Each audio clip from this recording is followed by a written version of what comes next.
طوندونس 360 الأخبار اللي تهمك احنا نجيبوها ليك.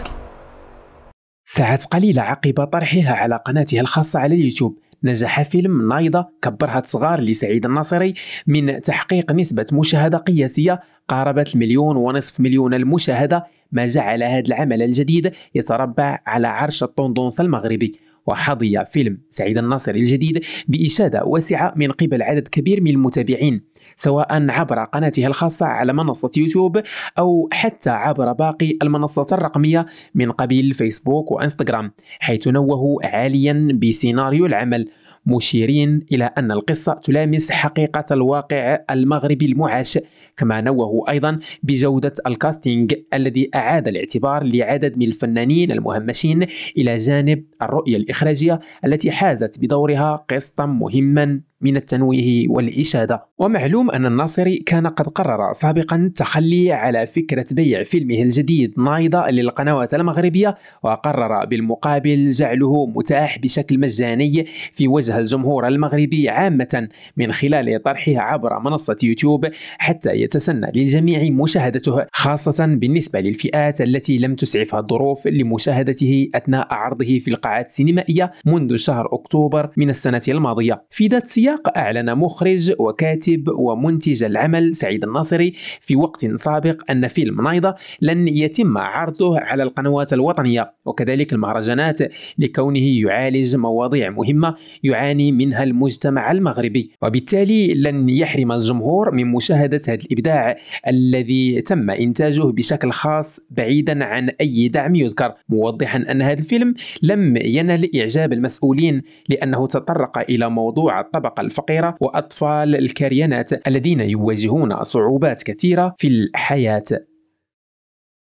تمكن الرابور المغربي عبد العليم بن رابح، الشهير فنيا بلقب سبعتون، صباح يوم السبت من احتلال المرتبة الأولى في الطوندونس المغربي بفضل جديد أعمالها الفنية دراكولا. وحققت هذه الأغنية في ظرف أقل من 24 ساعة على طرحها أزيد من 500 ألف مشاهدة على قناة سبعتون بمنصة اليوتيوب. وتقاسم سبعتون مع متابعيه عبر حسابه الخاص بإنستغرام مقطعا من الأغنية كخطوة ترويجية للعمل. وجذبت أغنية دراكولا العديد من المستمعين والذين شاركوا آرائهم الإيجابية عبر منصات التواصل الاجتماعي. يعكس هذا النجاح الذي حققه الرابور سبعتون بفضل عمله الجديد قدرته على جذب الجمهور بمحتوى فني عصري. يشار إلى أن آخر أعمال الرابور المغربي سبعتون أغنية بعنوان لازون محكومة أصدرها منذ شهر تقريبا على قناته بمنصة يوتيوب. يذكر أن أغنية لازون محكومة حققت نسب مشاهدة جد عالية، فاقت 8 ملايين مشاهدة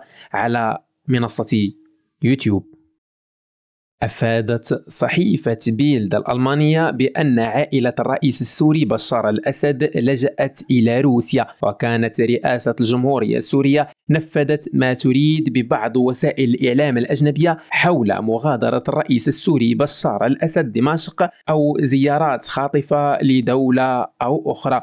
وكتبت الرئاسة السورية عبر صفحتها بموقع التواصل الاجتماعي فيسبوك: الجمهورية العربية السورية تنفي كل تلك الشائعات وتنوه إلى غاياتها المفضوحة، وتؤكد أنها ليست بجديدة، بل سبق أن أتبع تلك الوسائل هذا النمط من محاولات التضليل والتأثير على الدولة والمجتمع السوري طيلة السنوات الماضية. وأكدت أن بشار الأسد يتابع عمله ومهامه الوطنية والدستورية من العاصمة دمشق، مشددة على أن كل الأخبار والنشاطات والمواقف المتعلقة بالرئيس الأسد تصدر من منصات رئاسة الجمهورية والإعلام الوطني السوري. وفي هذا الصدد تفقد وزير الداخلية السوري اللواء محمد رحمون السبت الوحدات الشرطية في العاصمة السورية، مؤكدا أن الطوق حول دمشق لا يمكن كسره على حد تعبيره. وتفقد الوزير السوري اللواء محمد رحمون السبت